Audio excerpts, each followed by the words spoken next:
Saya tidak peduli siapapun Anda. Anda pernah bermaksiat, Anda pernah berbuat salah.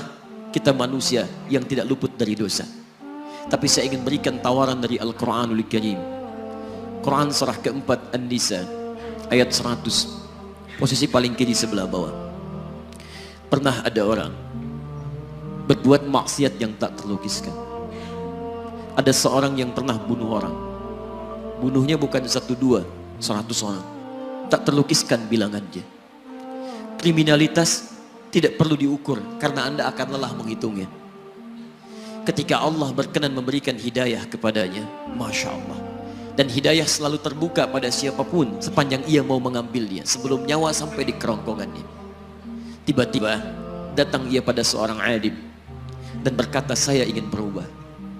Alim ini kemudian menyampaikan pada orang dimaksud, Anda bukan berarti tidak bisa menjadi orang baik. Hanya Anda tinggal di lingkungan yang tidak mendukung Anda jadi baik. Keluarlah dulu dari tempat itu. Pergilah ke majlis ilmu sifulan, tempatnya ada di sana. Datang ke sana, belajarlah, dan Allah akan bimbing Anda berubah dari keburukan menjadi orang yang terbaik. Didengarlah nasihat alim ini. Berangkatlah orang dimaksud, menempuh perjalanannya. Tiba-tiba Masya Allah, belum sampai ke tujuan, di pertengahan jalan, konon disebutkan lebih sejengkal, tiba-tiba maut datang menjemputnya. Thumma yudrikul maut. Apa yang terjadi? Langkahnya dihitung sebagai ibadah. Dalam terapnya dia beristighfar, tobat kepada Allah subhanahu wa ta'ala. Taubat yang menghadirkan cinta Allah subhanahu wa ta'ala. Quran surah kedua ayat 222 di ujung ayatnya. Innallaha yuhibbut tawwabin. Allah mencintai orang-orang taubat. Dan cinta Allah menghadirkan ampunan bagi seluruh dosanya. Quran surah ketiga Ali Imran ayat 31, paling kiri sebelah atas. Qul in kuntum tuhibbunallaha fattabi'uni yuhibbukumullah. Allah cintai orang yang mau taat pada Rasulnya. Lihat, ketika Allah mencintai seorang hamba, wa yaghfir lakum dzunubakum, Allah ampuni seluruh dosa-dosanya. Derap langkahnya menghadirkan istighfar, taubatnya menghadirkan cinta Allah menghadirkan seluruh ampunan bagi dosa-dosa yang ia miliki. Maka apa yang terjadi? Di tengah perjalanan maut menjemputnya, thumma yudrikhul maut faqad waqa'a ajruhu 'ala Allah. Dan pahala diberikan kepada orang tadi. Di jalan, maaf, maut datang, taubat diterima, dosa diampuni, dan amalan didapati dengan derap langkahnya. Maka apa yang terjadi? Thumma yudrikhul maut faqad waqa'a ajruhu 'ala Allah. Pahalanya dituliskan oleh Allah, dakhalal jannah, kata Nabi, masuk surga orang ini. Anda bisa bayangkan, pernah bunuh orang 100 orang, mabuk tak terlukiskan, kriminalitas tak perlu dihitung. Ketika dia mau bertobat, datang ke majlis ilmu, Masya Allah, meninggal di tengah jalan, kata Nabi, dakhalal jannah. Bertobat diampuni dosanya, derap langkahnya ada pahalanya, dakhalal jannah. Turun ayat untuk melukiskan tawaran yang sama kepada kita. Wa may yuhajir fi sabilillahi yajid fil ardi muraghaman katsira was'a.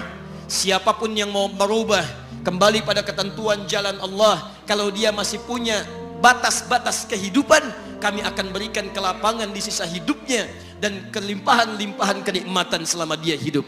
Wa may yakhruj min baitihi muhajiran ila Allahi wa rasulih. Namun bila ada di antara mereka baru ingin berhijrah, ingin berubah jadi lebih baik dalam pandangan Allah dan Rasulnya, tiba-tiba thumma yudrikul maut, baru keluar dari tempat dia tinggal, belum sampai ke tempat dia belajar, datang maut menjemputnya, faqad waqa'a ajruhu 'ala Allah. Kami terima semua amalnya, kami ampuni dosa-dosanya, dan kami tuliskan namanya di dalam surga. Bila 100 orang saja yang pernah dibunuh oleh orang ini, pernah bunuh 100 orang, mabuk tak terlukiskan, kriminalitas tak terhitung, mau berangkat ke majlis ilmu, tak sampai ke majlisnya, meninggal dia, bisa masuk surga. Masa Anda yang tidak pernah bunuh orang? Ada yang pernah bunuh orang di sini? Boleh angkat tangan? Ada polisi di sini, langsung saya sampaikan insyaallah.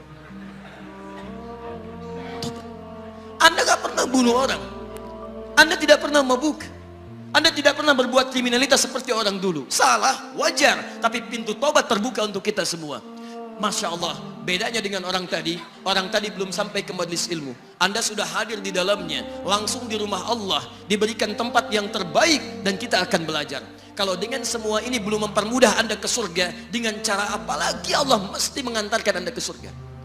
Kalau dengan duduknya Anda di sini belum mau juga bertobat, dengan cara apa lagi Allah harus membimbing Anda bertobat? Kalau dengan seperti ini belum juga Anda taat kepada Rasul, dengan cara apa lagi Allah mesti meyakinkan Anda untuk taat kepada Rasulullah SAW? Karena itu teman-teman sekalian, mari kita pelajari ilmunya, dan dengan ilmu itu akan membimbing kita insya Allah kembali kepada Allah sampai mengajak keluarga kita ke surga insya Allah.